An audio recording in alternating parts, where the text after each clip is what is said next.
if you don't listen to me, we're getting a divorce. I can't stay married to someone who says such selfish things. I accept the divorce, even though my husband is acting smart and doesn't know what's coming next.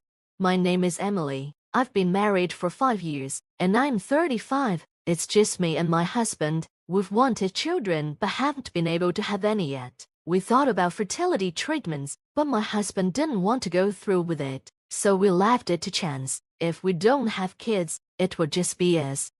After we got married, both of my husband's parents passed away, and we didn't have time for treatments. My husband is quite controlling. At work, he was a senior and often called me his foolish wife in front of others. He scolded me harshly if I made a mistake. This behavior didn't change after we got married. Though he seems like a bad person, he does have a gentle side. He gave me good advice when I was his subordinate and helped me when I was feeling down after my grandfather died. That support led us to start dating and eventually marry.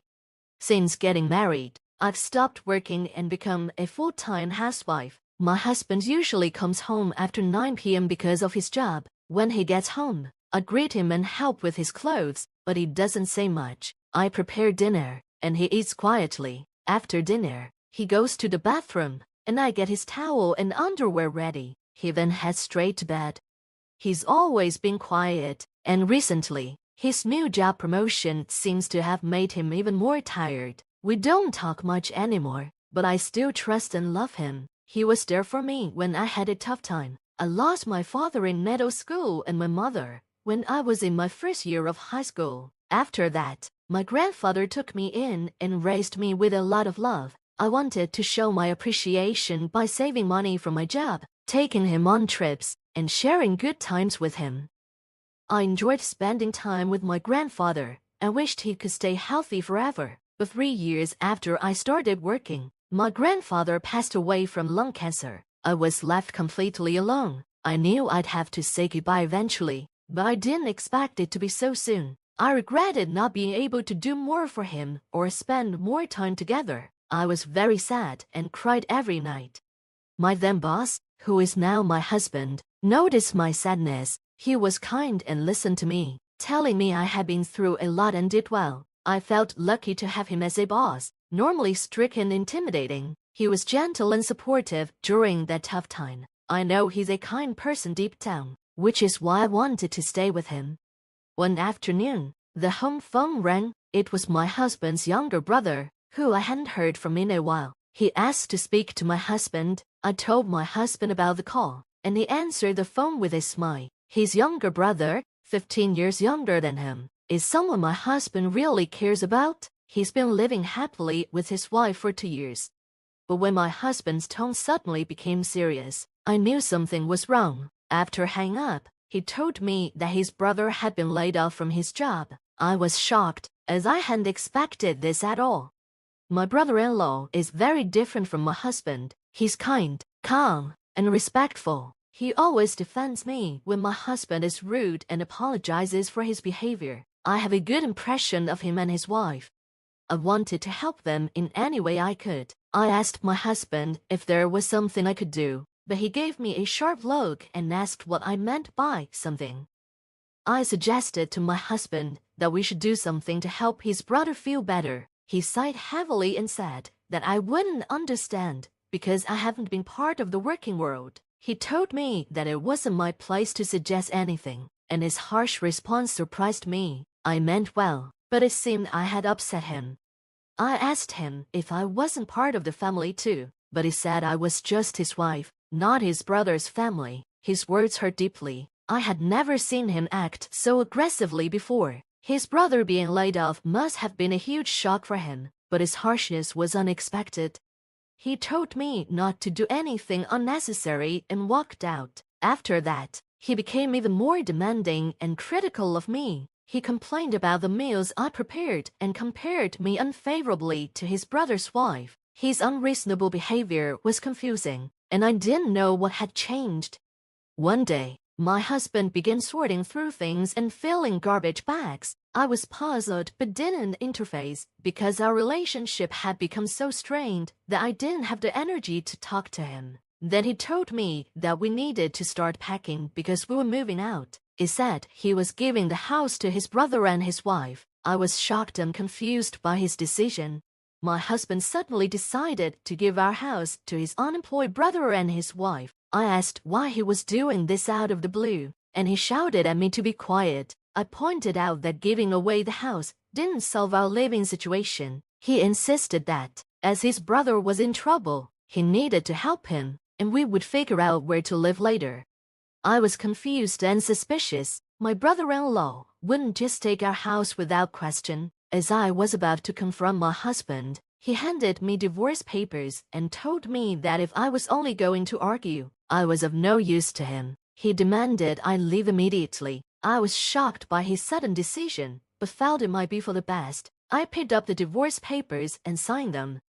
My husband watched me with a smug smile, which almost made me laugh at how absurd he looked. After signing, I reminded him that the house wasn't his to give away. It was my house, inherited from my grandfather. My husband was stunned. I explained that he had moved into my house before we were married because he didn't want to pay rent, and I've been paying the property taxes ever since. He had never contributed anything.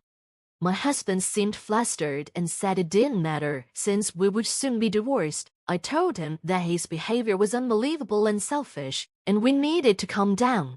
I let all my frustrations out on my husband. I loved him and thought he loved me too, but maybe I was wrong. I never expected our marriage to end so quickly. Emily, wait, this is a misunderstanding. Let's talk, he said.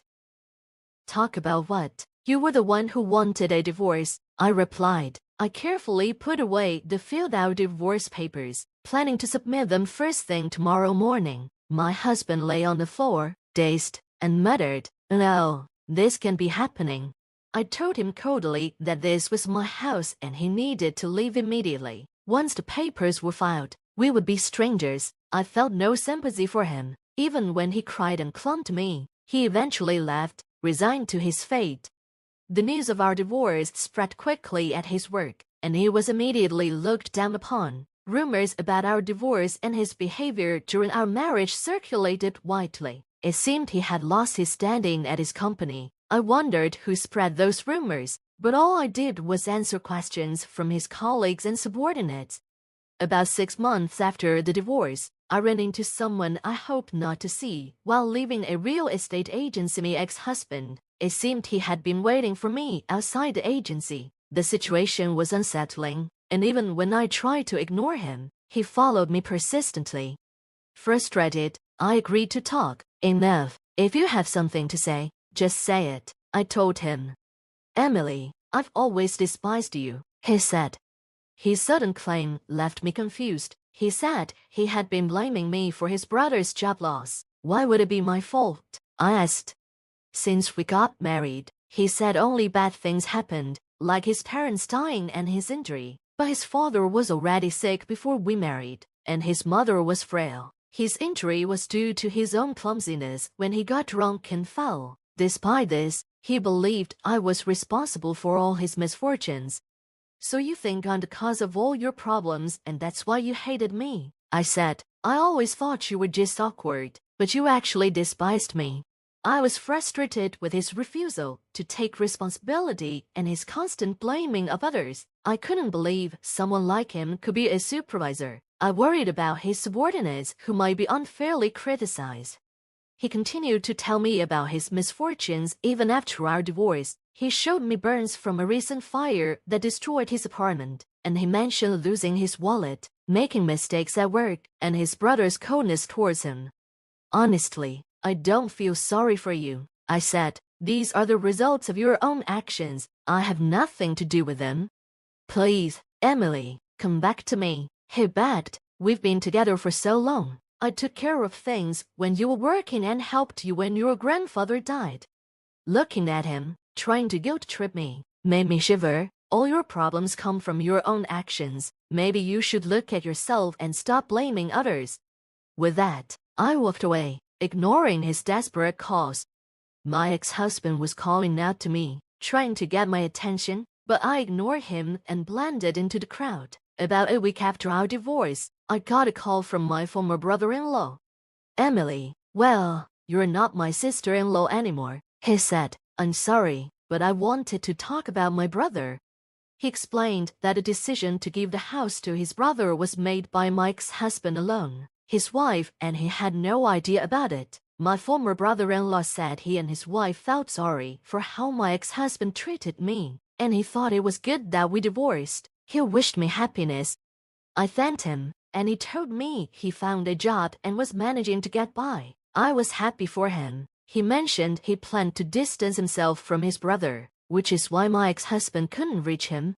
And now, my ex-husband, who had lost his wife and was estranged from his younger brother, was truly alone. I hoped he would understand the consequences of his mistakes, but for now, I needed to completely cut him out of my life. On the day I ran into my ex-husband, I had just signed a contract to rent out the house I inherited from my grandfather. It was too big for me, but I couldn't let go of the house full of memories. I preferred to have someone who wanted to live there. I decided to change my phone number, move, and completely sever ties with my ex-husband. At 35, I still have a long life ahead of me.